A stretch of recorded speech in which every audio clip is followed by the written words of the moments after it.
नमस्कार, capital TV देख रहे हैं आप। मैं हूं आपके साथ पूजा। ब्रेकिंग नाउ में बड़ी खबर आपको बता रहे हैं। दिल्ली का अगला मुख्यमंत्री कौन होगा, इस पर सस्पेंस खत्म हो चुका है। रेखा गुप्ता दिल्ली की अगली मुख्यमंत्री होंगी, औपचारिक ऐलान हो चुका है। और एक बड़ी खबर आपको बता रहे हैं, प्रवेश वर्मा को दिल्ली का डिप्टी सीएम बनाया जाएगा। विधायक दल की बैठक में दोनों ही के नाम का ऐलान हुआ है। इस पर तमाम बड़ी अपडेट आपको बताएंगे। मेरे साथ जुड़े हुए हैं कैपिटल टीवी के editor in chief doctor Manish Kumar. Sir, Rekha Gupta के नाम का ऐलान हो गया है। सस्पेंस था लेकिन सस्पेंस खत्म। देखिए, ये फैसला प्रधानमंत्री का है कि रेखा गुप्ता को मुख्यमंत्री का दायित्व दिया जाए।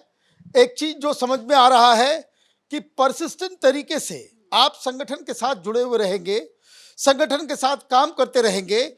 स्टूडेंट लाइफ से रेखा गुप्ता लगातार कभी विद्यार्थी परिषद में, कभी युवा मोर्चा में, कभी महिला मोर्चा में और कभी पार्षद तो कभी एमएलए के रूप में रेखा गुप्ता पार्टी की सेवा कर चुकी है। शायद इसी कंसिस्टेंसी की वजह से उनको दिया गया है। और सबसे बड़ी चीज, दिन में ही जब हम लोगों ने ब्रेकिंग न्यूज आज दिन में किया था, रेखा गुप्ता के बारे में हमने बताया था कि प्रधानमंत्री ने सिर्फ रेखा गुप्ता के बारे में ही बातचीत की और शाम 3 बजे तक आरएसएस से ग्रीन सिग्नल ये मिल गया था कि रेखा गुप्ता, चूंकि वो लगातार संगठन के साथ, विचारधारा के साथ आरएसएस से जुड़ी हुई रही है, इसलिए उनका नाम रेस में सबसे आगे आ गया। लेकिन अब ये देखना होगा, क्योंकि आप ये समझिए कि रेखा गुप्ता संगठन के हिसाब से तो बहुत सही है, कोई उसमें दिक्कत नहीं है, लेकिन ये भी देखना होगा कि केजरीवाल जैसे अपोनेंट के सामने किस तरीके से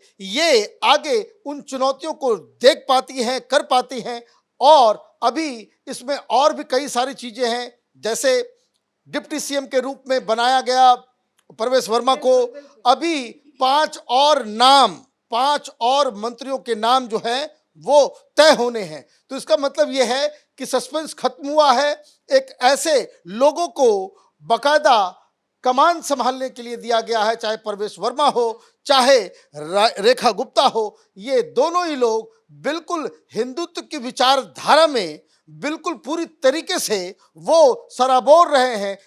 उनका पूरा राजनीतिक करियर जो है वो संगठन और हिंदुत्व के नाम रहा है। और सबसे बड़ी बात यही है कि रेखा गुप्ता के नाम पर सभी विधायकों ने समर्थन भी दिया है और प्रवेश वर्मा ने खुद रेखा गुप्ता के नाम का ऐलान किया। सर, प्रवेश वर्मा को भी बड़ी जिम्मेदारी मिली है, डिप्टी सीएम बनाए गए। हालांकि लोगों को इंतजार था कि वो सीएम बनेंगे, लेकिन डिप्टी सीएम का पद उन्हें मिला है। देखिए, डिप्टी सीएम का पद मिला है, अभी इनको सीएम का पद रेखा गुप्ता को मिला है। आगे की प्रक्रिया कैसे चलती है, कितने समय तक ये सीएम रह पाते हैं और डिप्टी सीएम रह पाते हैं, ये तो उनकी क्षमता के अनुसार देखा जाएगा। क्योंकि ऐसा कोई सीएम का पद नहीं है कि 5 साल तक आपको बनाए रखा जाएगा अगर आप परफॉर्मेंस नहीं देंगे तो। क्योंकि अभी तक जितने लोगों का नाम चल रहा था वो सारे लोग संगठन के साथ लंबे समय तक जुड़े थे, वो सारे की लॉयल्टी थी भारतीय जनता पार्टी के साथ, वो सारे एडमिनिस्ट्रेशन में रह चुके थे। जैसे प्रवेश वर्मा भी सांसद भी रह चुके हैं, विधायक भी हैं, और रेखा गुप्ता कारपोरेटर रही, कारपोरेटर के तौर पर भी काम किया, महिला विंग को भी देखा और संगठन में भी काम करते रही। लेकिन अब संगठन के साथ एडमिनिस्ट्रेशन देखना है, तो एडमिनिस्ट्रेशन देखने की जिम्मेदारी जो रेखा गुप्ता को दी गई है, वो हो सकता है केंद्र के साथ कोऑर्डिनेशन को भी देखा गया होगा। क्योंकि दिल्ली कोई स्टेट ऐसा नहीं है जहां पर सारी जिम्मेदारी मुख्यमंत्री के पास होती है, ये यूनियन टेरिटरी है और यूनियन टेरिटरी में यहां पर बड़ी भूमिका केंद्र सरकार की होने वाली है। जैसा कि चुनाव जीतने के बाद भारतीय जनता पार्टी ने जो प्लानिंग की, जिस तरह की प्लानिंग हो रही थी वो केंद्र की प्लानिंग थी। 100 दिन की प्लानिंग हुई, किसी मुख्यमंत्री का आइडिया नहीं था, ये केंद्र सरकार की तरफ से आइडिया था, ये पीएम मोदी और अमित शाह का आइडिया था कि हम 100 दिन में किस किस डिपार्टमेंट में क्या क्या सुधार कर सकते हैं। चाहे यमुना की सफाई हो या पीडब्ल्यूडी को दे दिया गया है कि 1 महीना तो नहीं लेकिन 3 महीने के अंदर आपको हर जगह के देखने होंगे सड़कें कि कहां कहां पैच करने की जरूरत है और कहां बेहतर सड़कें बनाने की जरूरत है। हर डिपार्टमेंट अपने काम पर लगा। उस समय मुख्यमंत्री का चयन नहीं हुआ था, तो जो दिल्ली की स्थिति है उसके अनुसार तो अभी जिम्मेदारी बड़ी होगी अमित शाह के पास, पीएम मोदी के पास, और वो जिन्हें नियुक्त करेंगे उनके साथ, और ये लोग मिलकर उनको सहयोग करेंगे। दोनों के सहयोग से आगे दिल्ली में 2 स्तरीय प्लान बनाना चाहिए, एक डेवलपमेंट का और एक केजरीवाल के विनाश का, क्योंकि दोनों अगर पैरेलल नहीं चलेगा तो फिर अरविंद केजरीवाल जैसा व्यक्ति ऐसे कई मंत्रियों पर भारी पड़ सकता है, क्योंकि इतने समय तक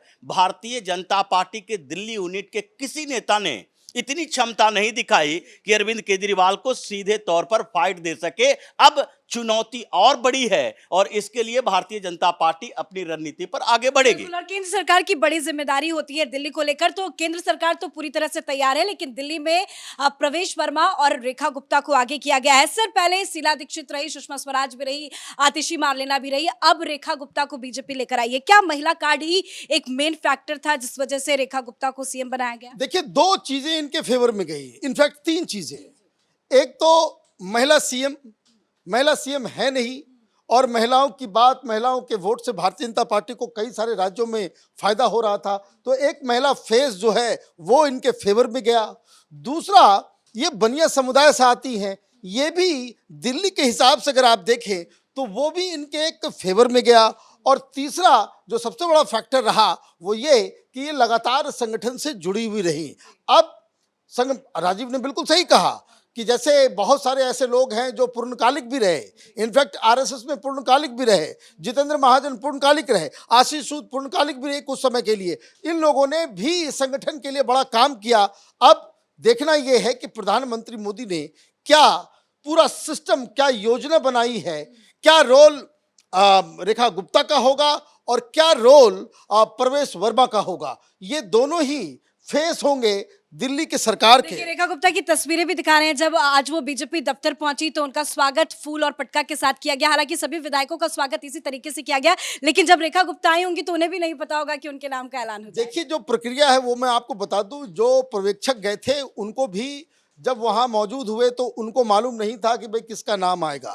भारतीय जनता पार्टी में जो तरीका है, ये फैसला हो जाने के बाद जो संगठन महामंत्री होते हैं, जैसे बीएल संतोष साहब, वो उस पूरे कमांड में रहते हैं कि भाई कि कब उनको बताना है, कौन कौन लोग वहां पे किस किस नाम से उसके प्रस्तावक होंगे और उसका सेकेंडर होंगे, ये तय हो जाता है। और उसके बाद जो पर्यवेक्षक गए होते हैं, आखिरी मोमेंट में पर्यवेक्षक को फोन करके संगठन मंत्री बताते हैं कि ये फैसला होना है। हालांकि कुछ कंफ्यूजन भी है, कहा जा रहा है कि डिप्टी सीएम का अभी तक ऐलान नहीं हुआ है, लेकिन फिर भी ये खबर आ गई है, ये धीरे धीरे वहां पे हो रहा होगा। ये सारी चीजें मुझे लग रहा है कि मुख्यमंत्री जो है वो रेखा गुप्ता वो बनी गई हैं, बाकी सारी चीजें जो है वो अलग अलग, क्योंकि आप इग्नोर नहीं कर सकते प्रवेश वर्मा को। प्रवेश वर्मा ने वो जायंट किलर है अरविंद केजरीवाल को। आज भारतीय जनता पार्टी ये खुशियां मना रही है, उस खुशियां के पीछे प्रवेश वर्मा का बहुत बड़ा हाथ है।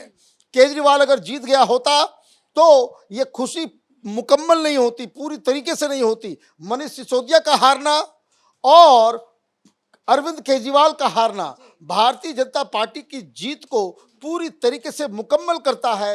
वो एक अलग लेवल पे इस जीत को लेकर के जाता है, इसलिए प्रवेश वर्मा को वो कोई इग्नोर नहीं किया सकता है। प्रवेश वर्मा ने ही ये पूरा माहौल बनाया है कि दिल्ली से केजरीवाल का सफाया हो सकता है, आम आदमी पार्टी को हराया जा सकता है, तो कहीं ना कहीं क्रेडिट भी बाकी लोगों को जरूर मिलेगा। हालांकि अभी सीएम का ऐलान हो गया है, रेखा गुप्ता को सीएम बनाया गया है। सर, बीजेपी ने पहला एक्सपेरिमेंट किया है, पहली बार कोई महिला सीएम बनकर आई है। हालांकि डिप्टी सीएम है राजस्थान में, लेकिन ये एक्सपेरिमेंट क्या सक्सेस हो पाएगा? और हालांकि हर किसी को इंतजार था कि सीएम कौन बनेगा, आम आदमी पार्टी के नेताओं को भी इंतजार रहा होगा, केजरीवाल खुश होंगे रेखा गुप्ता के नाम से? देखिए, केजरीवाल तो हार के बाद से ही खुश नहीं है। जो स्थितियां अभी चल रही है उसमें अरविंद केजरीवाल के लिए परेशानी बढ़ने वाली है। वो रेखा गुप्ता सीएम हो या कोई और भारतीय जनता पार्टी का नेता सीएम हो, अभी तक दिल्ली में होता यही है कि सीएम के साथ साथ डिपार्टमेंट महत्वपूर्ण होता है, क्योंकि जो जो विभाग जिनको दिया जाएगा वो ज्यादा इंपॉर्टेंट है। जैसे अरविंद केजरीवाल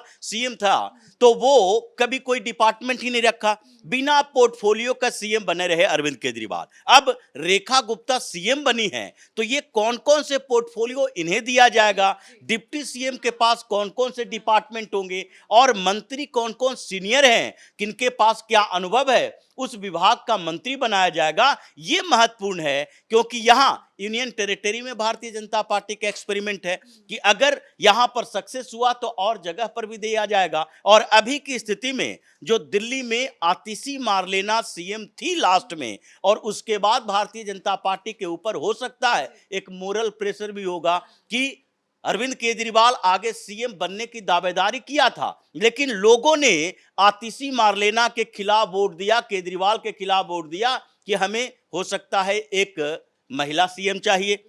और महिला सीएम को बैलेंस करने के लिए भारतीय जनता पार्टी ने रेखा गुप्ता को कमान सौंपी है। अब आगे देखना है कि उन चुनौतियों से ये कैसे निपट पाती है। धन्यवाद सर आप दोनों का अपडेट के लिए। तो सस्पेंस पूरी तरह से खत्म हो चुका है। औपचारिक ऐलान दिल्ली के मुख्यमंत्री को लेकर हो गया है। रेखा गुप्ता जो दिल्ली की अगली मुख्यमंत्री होंगी, कल इनका शपथ समारोह भी भव्य तरीके से दिल्ली के रामलीला मैदान में किया जाएगा। इस बड़ी खबर में मेरे साथ फिलहाल इतना ही। कैमरा पर्सन रवि के साथ मैं पूजा, कैपिटल टीवी।